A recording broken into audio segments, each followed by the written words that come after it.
Hello, my name is Zaire Daniels, and I'm doing my 2.3 assignment on my favorite movie, The 36th Chamber of Shaolin, actually, 36th Chamber of Shaolin. One of my favorite movies, one of my biggest movies I watched since I was a kid. How I got interested in this movie, I'm a big fan of hip hop, and my favorite rap group is the Wu Tang Clan. And as you know, the Wu Tang Clan based off all their songs and all their album titles off of kung fu movies. And one of the biggest ones were the 36 Chamber. They have an album called the 36 Chamber. So that's how I got into it. After I listened to that album, I actually went and watched the movie. So when I finally watched the 36 Chamber of Shaolin, it made me feel motivated to never give up on your dreams and strive for greatness. This is my favorite movie because the film follows a legendary Shaolin martial art disciple named Sante seeking revenge. And it is a legend. Sante is one of the most influential Shaolin martial artists uh, that was, you know, that was in China in the early dynasty days. Yeah, pretty much. He's a legend around in China. It was. Rumor has it he trained under a general named Qi Shan, which was one of the biggest generals in China's history. That you know was Shaolin.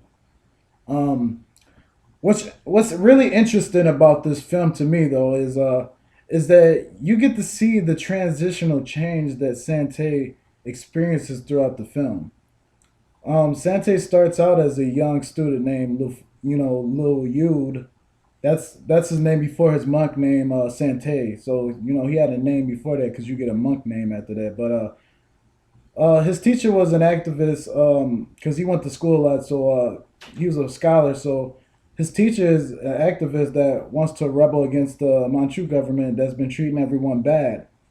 Um, the government officials who is ruled over by the general that runs the government named Tian Ta discovered the uprising of the rebellion that had to do with Lu Yu's teacher and their teachings as well, because the teacher was teaching them basically how to not go with the government with some things because they were wrong, and then he wanted them to rebel, and he was teaching them that type of stuff. But the general found out and ended up killing Sente's friends, classmates, teacher, and some of his family members. And Lu Yu was the only one that got away safely, but barely. He ran away because he didn't know any martial arts. Nobody did. It was hard to learn martial arts. At the same time, martial arts was pretty much it wasn't unheard of. It was just like it wasn't spread around because Shaolin had the best martial arts at the time. So you had to be able to you know like work hard to get into the Shaolin Temple. You had to be really humble. Yeah. So he didn't know any martial arts, so that's why he ran away. Um, the deaths of his loved ones fueled him so much that he thought if he knew a form of martial arts, this wouldn't have happened to him or his family. So that's what pushed him. That's what made him want to fight. Because he felt like if he known martial arts before, um, he would have protected his family and all his loved ones and help train them and overthrow the government. Maybe um, Sente knew that there was only one way to learn martial arts, and that place was the Shaolin Temple. So Sante knew um, that not just anyone is invited to the temple. So he just sneaked his way in by mounting inside this rice barrel that was on this cart, like a moving cart, where they used to put food on there, and the Shaolin monks would carry it all the way back to the Shaolin Temple to feed the temple, and he snuck in the back of one of those inside the barrel. Okay, and of course when he arrived at the temple, he was caught inside the barrel, and you know, he was perceived as a clown and rejected at first. The abbot thought he was foolish, um, but then the abbot, which is the head monk, accepted him in. He accepted him in mostly because the abbot seen how desperate Sante wanted to learn the ways of a monk. Um, okay, so 2 years go by. 2 years have passed since Sente has been in the temple, and he still hasn't learned any martial arts. He's been actually cleaning and organizing and sweeping for 2 years. Okay, so Sante was he was very bothered by this. He was like, "When I'm gonna learn martial arts? Because I need to learn this stuff now." He's like, "This is why I'm here. I want to learn how to protect my family. I want to learn how to protect myself." He was like, "I want to learn some martial arts." So, um, he asked one of the head priests why he was still doing labor and not learning any kung fu after 2 years of being there. And excuse me, the priest, um, he simply answered him saying, "You never asked in the first place." So Sante is looking very dumbfounded at this moment, and he's thinking in his head, "Wow, all I had to do was ask." And he realized how honest you have to be with the monks, how straightforward you have to be. They're teaching you how to communicate, and I thought that was a really cool way for them to communicate. Is by using silence for them to say something that's on their mind. The students, I mean, because that's what the abbots do. They're very quiet. But so now that he knows that, Sante realized the priest made his point. So from that moment, he asked and got what he wanted. His training started that day actually, and in the Shaolin Temple there are 35 chambers, and if you're fortunate enough to get through all these chambers, and what are chambers? Chambers are pretty much training training fields. Like it's different chambers. You do head training, leg training. It's difficult. It's real training. Sante starts out at the first chamber because he's new to this. This is new to the kung fu training. Because before you can even learn how to throw a punch or kick or any type of striking, you have to go through this type of training. You have to train your body. So his first test was to try to use balance. And instead of using your mind, they wanted him to use his body. So he's like, instead of using the abbot said, instead of using your mind, try to use your body, try to trust your body. So balance was the first thing, and the first chamber was pretty much, you know, some pieces of wood on top of some water or whatever, and it's floating wood, and he had to try to get to the other side of the water. It was like this little pond or whatever, puddle or whatever. Um, so it took him a while to realize it because, like, he came into the temple thinking, "Oh, I'm gonna just do this and then I'm gonna become strong and blah blah blah." But what he didn't realize is that this is real training for your body, for your health, for everything. Don't don't try to take this training as I'm just gonna learn this to use this for revenge or anything. The abbots wanted him to use it to really truly believe in himself and the ways of the monk. Because the ways of the monk is not violence or revenge or any of that. It's basically a religion. But Sante didn't look at it that way. Okay, at the beginning, at first. So you fast forward to the other chambers, because at this point, Sante is trying to challenge himself because he realized now that he's passing the first chamber, second chamber, and third chamber, he realized what it was, what it is, what it could be. He realized all that. So he did a lot of training. He trained his arms, he trained his legs, he trained his head.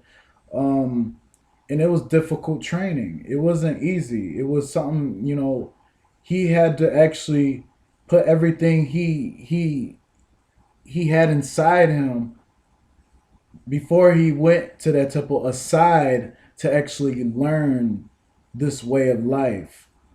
Train every day, eat good. It was a dog eat dog type of training. Um, but what I liked about that was is he excelled at everything he wanted to do. He excelled at everything. So that was the best, part about it. Um, that moved me a lot. That inspired me to do a lot of things. As he was going through every chamber, he passed all of them. And the abbots were surprised because he was the lowest of the low. He didn't know how to do anything. He came in there with a different mentality. Then you know, he was clouded by that. Revenge and everything else. And after he passed everything, he was a different man. You could see the change throughout the movie, and he became one of the best students. He passed up even students that started before him, which is very interesting. And he became the best. And he had two more challenges before he can become a priest, because they didn't trust. It wasn't that they didn't trust him. They didn't think he was ready for priest duties and meditation and all that. So what happened was he had to fight a higher priest than him. Um, that's been around for a while. That's been a priest for over maybe 10 or 20 years, whatever. I know he's experienced. So Sante fights him, and he fights him normally or whatever, and he fights him with a regular sword or whatnot, and he loses to the guy because this guy, he's a higher priest and he knows a lot. And Sante, the first time he almost got the guy, but he lost. So he had to fight him a second time because Sante wanted to fight him a second time. So the next day he fought him again, and Sante had like a staff weapon instead of a sword, and he went against the high priest again, and the high priest beat him again. And Sante, he was mad. He was like, "Man, how do I beat this guy?" So as he was getting angry, he hit a branch, a bamboo branch, and it folded into three. Um, and then he took the whole thing, and he was like, "Whoa, I can make a weapon like this." So he turned that weapon into a three sectional staff, which looks like a three section. Instead of like a nunchuck with two, it looked like it had three. So it had like three nubs or whatever. And he used that against the high priest because he fought him for the third time, and he actually won because he invented that weapon and he found a way to unarm the guy with the three sectional staff. Excuse me. And he found a way. Okay. Um, that at that moment he really inspired me. Um, to strive for better things, and he beat that priest, and he became a high priest. Okay, and he became a high priest, and he ended up developing his own chamber. He ended up developing his own chamber. Okay, and he made his chamber the 36th chamber. But see, now before he could do that, the abbot said he couldn't do that. He said he couldn't make his own chamber, and Sante questioned him. He said, "Why not?" And you're never supposed to question the abbot. And abbot said, "Because we don't know what it is yet. What is your 36th chamber?" And he's like, "Well, my chamber is I want to teach kung fu in Shaolin monk way to everybody that needs it, that needs help." And Abbott was like, "No, that's forbidden. You can't do that." He was like, "Think of something else." And Sante said, "No, that's what I wanted to do." So what happened was is that the abbot expelled Sante for talking back, and because you're not supposed to talk back to the abbot, whatever the abbot says, it's absolute. Okay, so the abbot, um, pretty much, the abbot expelled him. Okay, and he expelled him because he wanted to. It wasn't like he didn't like him or nothing. It's because he talked bad. He wanted to. He wanted him to send him out there, so he can finish what he started, which was revenge. So basically, Sante goes back home and he shows everyone that he's a different man. He's changed. He's a monk. Um, all he wants is peace, but he also wants to set the record straight with the government and everybody else, which he does.